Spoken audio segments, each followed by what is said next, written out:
चलिए देखिए, प्रतिरोधकों का समूहन। समूहन का मतलब होता है संयोजित करना। समूहन का मतलब क्या होता है? तो जब दो या दो से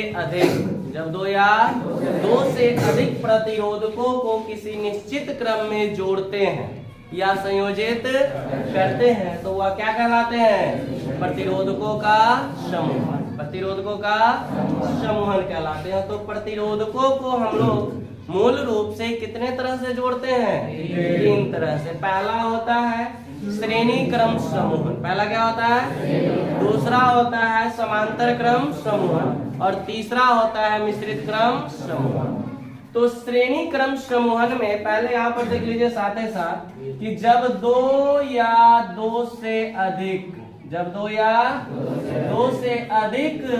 प्रतिरोधकों को इस प्रकार से जोड़ते हैं कि इस प्रकार से प्रत्येक प्रतिरोधक एक दूसरे से जुड़ा हो, तो वह श्रेणी क्रम समूहन कहलाते हैं। दूसरा ऐसे भी बोलते हैं कि दो या दो से अधिक प्रतिरोधकों को इस प्रकार से जोड़ते हैं कि इस प्रकार से प्रत्येक प्रतिरोधक से होकर एक ही धारा प्रवाहित हो। प्रत्येक प्रतिरोधक से होकर एक ही धारा प्रवाहित हो तो यह क्या कहलाता है? श्रेणी क्रम समूहन कहलाते हैं। तो हम लोग आज पहले श्रेणी क्रम समूहन को ही सिद्ध करेंगे, इसका व्यंजक देखेंगे।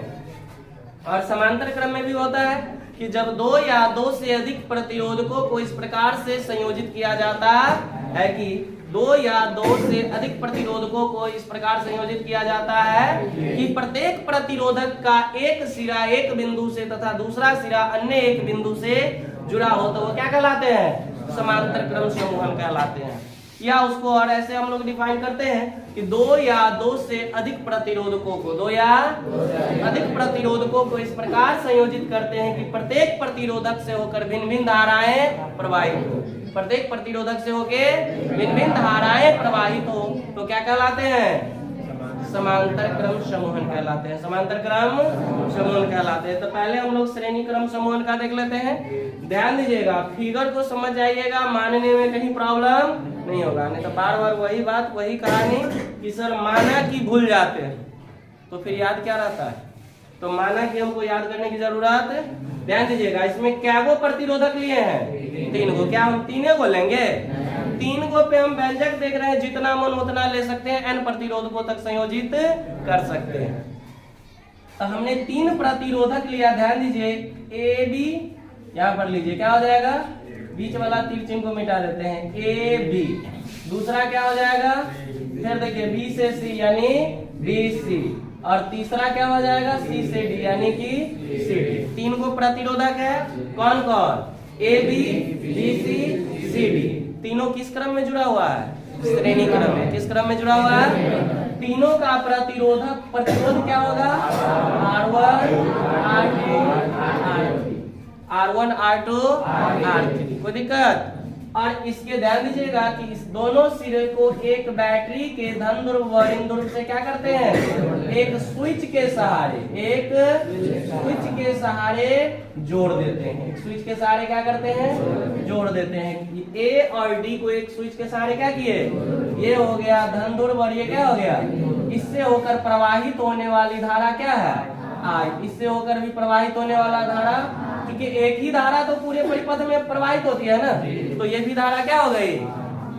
अब देखिए, आप लोग विभवांतर पढ़े थे कि किन्हीं चालक के दोनों सिरों के बीच के विभवों के बीच के अंतर को क्या कहते हैं? विभवांतर कहते हैं। तो इसका सिरा देखिए, पहला प्रतिरोधक का ए बी है ना, तो इसका विभवांतर हम लोग क्या मान लेंगे? V1। क्या मान लेंगे? क्योंकि अगर प्रतिरोधक अलग अलग है, सिरा अलग अलग है, तो विभवांतर भी अलग अलग होगा। ये चीज ध्यान रखना है कि इसी में श्रेणी क्रम में विभवांतर अलग अलग होता है और समांतर क्रम में धारा अलग अलग होते हैं। ये कॉमन पॉइंट है, जिसको याद रखिएगा, सिद्ध करने में आसान होता है। और इसका विभवांतर क्या हो जाएगा?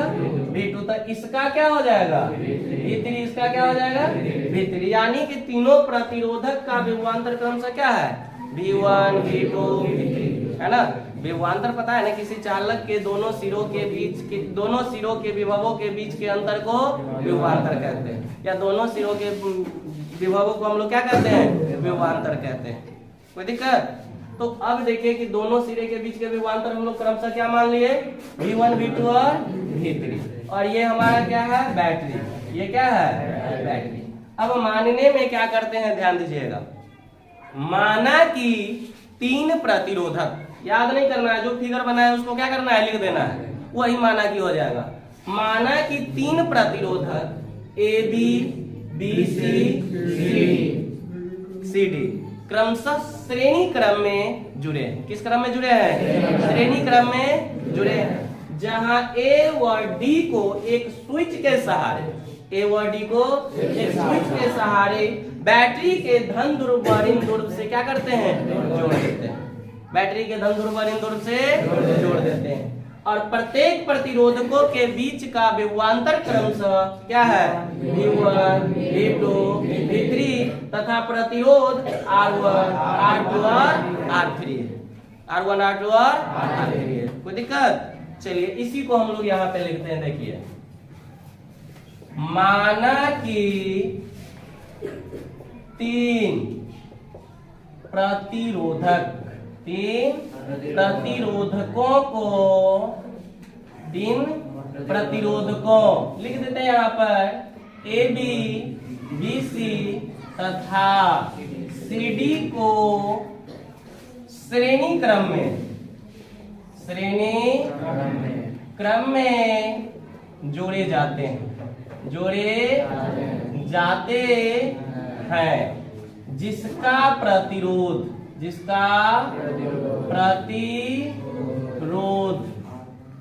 क्रमशः क्या है? बोलिए तो, क्रमशः R1 R2 तथा R3 तथा क्या है? R3 है। सिरों के बीच का विभवांतर, बीच का विभवांतर क्रमशः क्या है? बोलिए तो, V1 V2 तथा V3 है। अब प्रत्येक प्रतिरोधकों से होकर कौन सी धारा प्रवाहित होती है? I।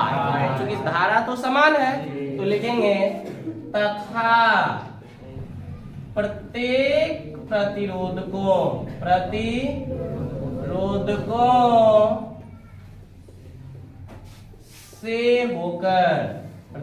से I धारा प्रवाहित होती है। I धारा प्रवाहित होती, ये लिख दिया। व्यंजक में कोई दम है ही नहीं, ओम के नियम निकाल करके और व्यंजक हमारा क्या होता है? सिद्ध हो जाता है। अब देखिए कि ए बी सी और सी डी के बीच का विभवांतर V1 V2 और V3 है, और ए से डी तक का टोटल विभवांतर क्या होगा हम लोग मान लेते हैं। तो देखिए, इसीलिए यदि एडी के बीच का विभवांतर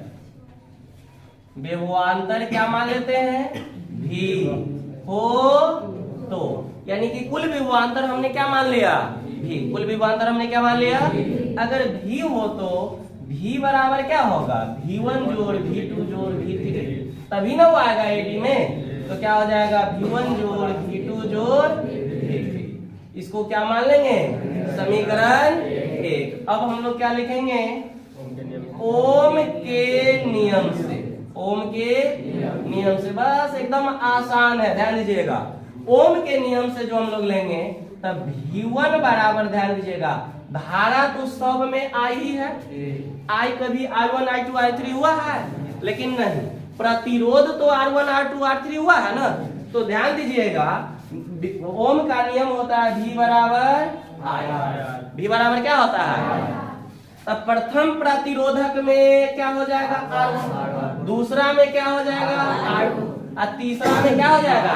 R3। तो देखिए V1 बराबर I इंटू R1 और V2 बराबर I इंटू R3, तथा R2 होगा और तथा V3 बराबर I इंटू क्या होगा R3। अब देखिए यहाँ पर V1 V2 V3 V1 V2 V3 का मान हम लोग समीकरण 1 में डाल दें, कोई दिक्कत? तो देखिए यहाँ पर डालते हैं समीकरण 1 से, समीकरण 1 से, समीकरण 1 से समीकरण 1 से जब लेंगे तो V1 V2 V3 का मान क्या करेंगे, पुट करेंगे। तो V बराबर V1 के जगह क्या होगा I R1, V2 के जगह पर I R2 और V3 के जगह पर I R3।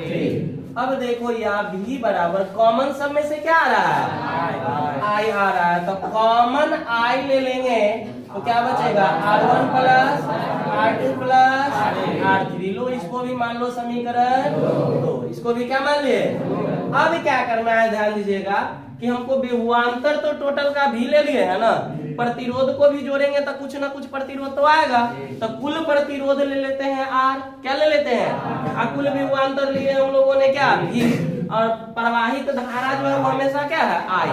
तो अब देखिए यदि प्रवाहित धारा सब में क्या है I, कुल विभवांतर भी तथा कुल प्रतिरोध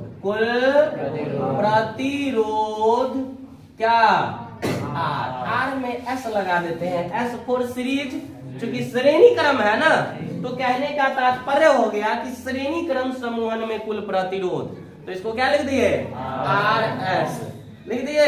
अब देखिए RS हो तो ध्यान दीजिएगा पुनः लेते हैं फिर से किसका नियम, ओम के नियम से, ओम के नियम से। तो ओम के नियम क्या कहता है V बराबर I R, तो S लगा तो हम भी क्या किए S लगा दिए, इसको मान लेंगे समीकरण। अब देखिए समीकरण 2 एवं 3 से, 2 एवं तो V बराबर दोनों में सेम है, तो इसके जगह मान बैठा दीजिए। मतलब हो गया I R S बराबर I into R1 plus R2 plus R3। कोई दिक्कत? I से I क्या हुआ, तो RS बराबर क्या होता है R2 प्लस R3। यही ना हमको सिद्ध करना है। यहाँ क्या लिख देंगे क्या लिख देंगे कोई दिक्कत? तो ध्यान दीजिएगा यहाँ पर क्या कहता है कि इसका कुल प्रतिरोध जो होगा, यानी सभी प्रतिरोधकों को जोड़ने पर कुल प्रतिरोध जो होगा प्रत्येक प्रतिरोधकों के प्रतिरोध के परिमाण के सामान्य योग के क्या होगा बराबर होगा, यानी उसके कुल योग के क्या होगा, सभी प्रतिरोधकों के प्रतिरोध को जोड़ देंगे तो हमारा श्रेणी क्रम में कुल प्रतिरोध क्या होते हैं प्राप्त हो जाते हैं। कोई दिक्कत नहीं, चलिए नोट कीजिए।